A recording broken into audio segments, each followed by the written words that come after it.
महात्मा ज्योतिबा फुले, छत्रपती शाहू महाराज, छत्रपती नाही माझं नाही त्यांना अण्णाभाऊ ते साठे कोणते यांना नमन देश आहे आणि ओरिजिनल टाकलं मी या देशामध्ये समता, स्वतंत्रता, बंधुता आणि न्याय प्रस्थापित करण्यासाठी ज्या ज्या महामानवांनी त्यांच्या जीवाचे बलिदान दिले, आपलं संपूर्ण आयुष्य खर्ची घातलं, त्या महामानवांना सुद्धा मी इथनं अभिवादन करतो. मित्रांनो, आजची राष्ट्रीय आरक्षण संवर्धन परिषद घेण्यामागचा सर्वात महत्त्वाचा जो हेतू होता, तो हेतू हा होता की संपूर्ण देशभरात सध्या एक आरक्षण विरोधी वातावरण इथल्या BJP, RSS आणि त्यांच्याशी संलग्न संघटनांमार्फत देश पातळीवर सुरू आहे. डॉक्टर बाबासाहेब आंबेडकर नेहमी म्हणायचे की जेव्हा अन्याय करणारा अन्याय करणारा जेव्हा तुमच्यावर अन्याय करत जातो आणि जेव्हा तुम्ही मुकाट्याने सहन करत असता, तेव्हा तुम्ही जास्त जबाबदार असता, अन्याय करणारा जास्त जबाबदार नसतो. अन्याय करणाऱ्यापेक्षा अन्याय सहन करणारा जास्त जबाबदार असतो.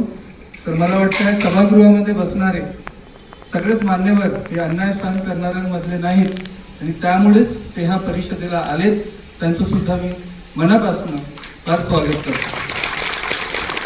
मित्रांनो, आरक्षणा संदर्भात आजपर्यंत आपण बघत आलो की एक विशिष्ट वर्ग आहे वर्ण व्यवस्थेतील, जो पहिल्या 4 वर्णांमध्ये सर्वात वरती बसलेला आहे.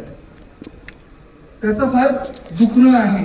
त्याचं हे दुखणं आहे की भारत स्वतंत्र झाला तोपर्यंत हा देश नव्हता. हा देश प्रिन्सली स्टेट आणि जे काही राजे रजवाडे होते याच्यामध्ये विभागलेला होता.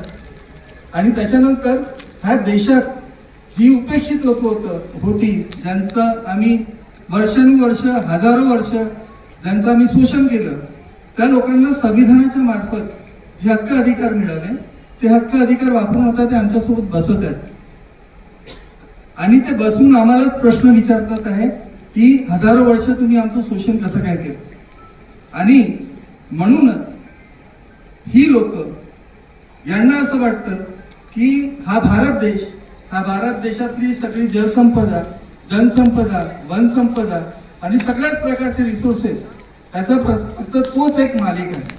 माझ्या भूमिकेतनं मी हे स्पष्ट करणार आहे की ह्या देशाचे खरे मालक कोण आणि ह्या देशातले खरे दरोडेखोर कोण. आणि मी हे फार जबाबदारीने बोलतोय की ह्या देशात जे वरच्या श्रेणीत बसलेले लोक आहेत, ह्या देशातले खरे दरोडेखोर, आणि त्याच लोकांना उत्तर देण्यासाठी सुद्धा आजची परिषद आपण आयोजित केलेली आहे. डॉक्टर बाबासाहेब आंबेडकरांनी जेव्हा संविधान सभेत प्रवेश केला